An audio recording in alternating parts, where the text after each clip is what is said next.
very much, not only for speaking, but for 4 to 5 years of trying to enlighten a society that needs a lot of enlightening.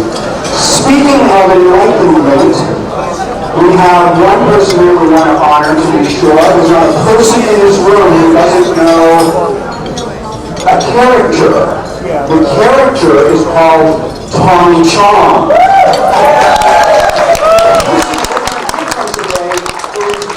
Chong Chong the man. Because it was Chong Chong the man that was wrongly sentenced to 9 months in jail when everybody else was paid a small fine. Chong Chong the character was sentenced to 9 months in jail, but the man Chong Chong suffered at the hands of the government. I wanted to share a frank story with you. There's 2 or 3 of you that were there for this. I was in town a couple of months ago for a fundraiser out in Oakland, and a good friend of mine, Anthony Feldstein, asked me to go to a movie premiere, which was AKA Tommy Chong. And I had heard about it, I heard good reviews about it, but I hadn't seen it. And I wanted to see it. And I was having some dinner with some activists I really respect and like.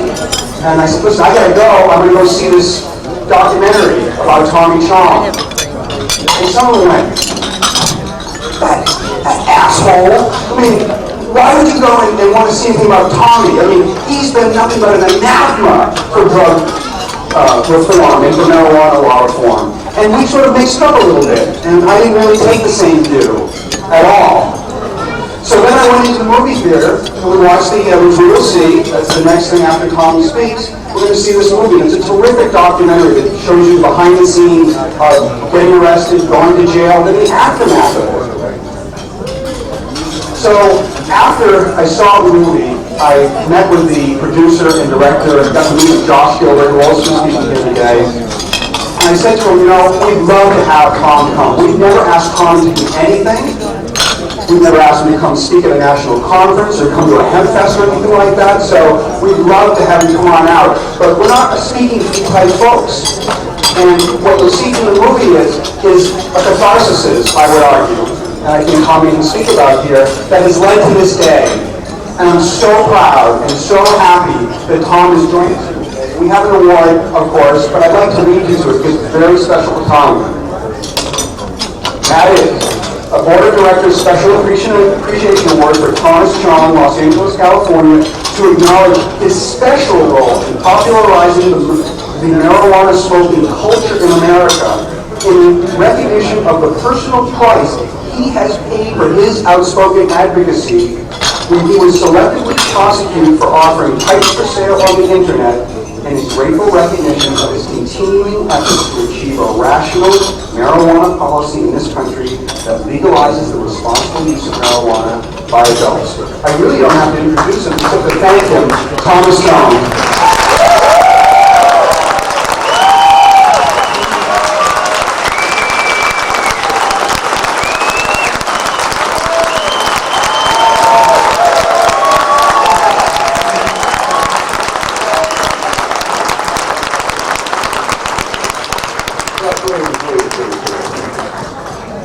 Well, I'm going to think, what's his name here?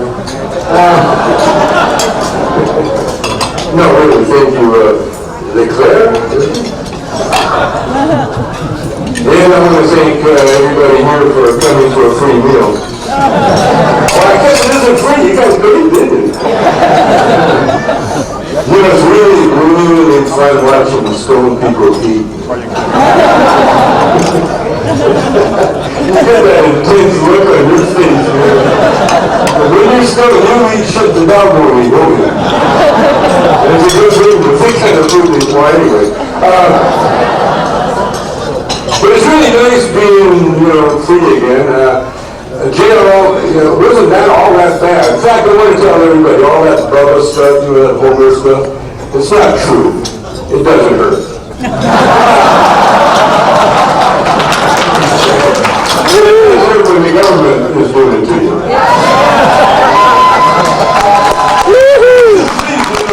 When you sell it, you make this in the years, but the government doesn't do anything like that. And I think what happened to me shows you how scared this government is. You know, I've always, when I do interviews, people ask me about this government because it's so obvious, that they are, not just slightly retarded, but, totally. I mean, when you watch Bush speak, it really is like watching a kid from a special class, trying to talk about physics. And then, the people that are under Bush, mentally, physically, they show you that other side. For instance, they show you about the real dangers of the real dangerous drugs in this country, namely alcohol, for instance. Now, alcohol, when you think about what happened with Dick Cheney's friend, that gives you a good example of alcohol abuse. And I think, I know, because from experience that Dick Cheney's Secret Service guys smoke pot. I know that for a fact.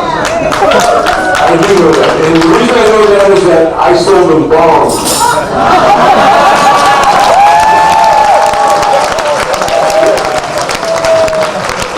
And they posed for a picture. They had me in and they got the bomb in their hand and posed, and they said to me, I didn't ask, but because I knew they were cops, but they said, hey, you know who we are? And I go, no. And he goes, we're Secret Service. Great, who are you protecting? He goes, Dick Cheney. So I know that one of those guys were supposed to be taking care of Dick Cheney the day he shot his friend. So I can imagine what happened. Here's a drunk Dick Cheney with a loaded weapon. And the stone Secret Service guy looking at Cheney thinking, uh-oh. Someone's in trouble here. Then he looked over and he seen Dick's friend, Harry, in the line of fire. And so he yelled to Harry, duck. And Dick Cheney goes, where?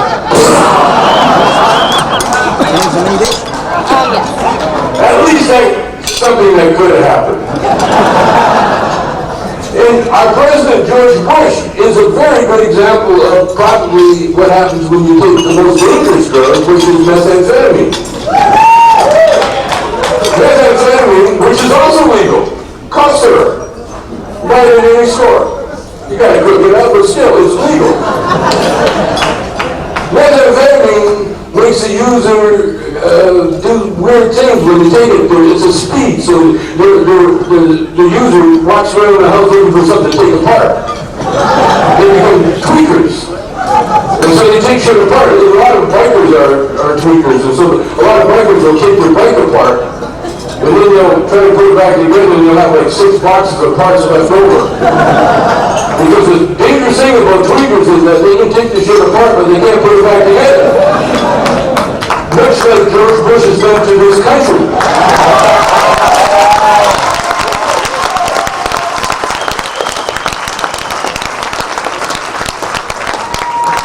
Now, a lot of people criticize the Democrats for not going after Bush. But the Democrats are playing it smart, man. You don't interrupt the guy when he's shooting himself in the foot, You don't say, oh, don't do that. You can stand back and let those guys do what they're doing, and they're doing it. And they're doing it. And the good thing, the good news, that I bring is that you can go through what I went through and come out a hero if what you went through is righteous and honest and decent, and that's what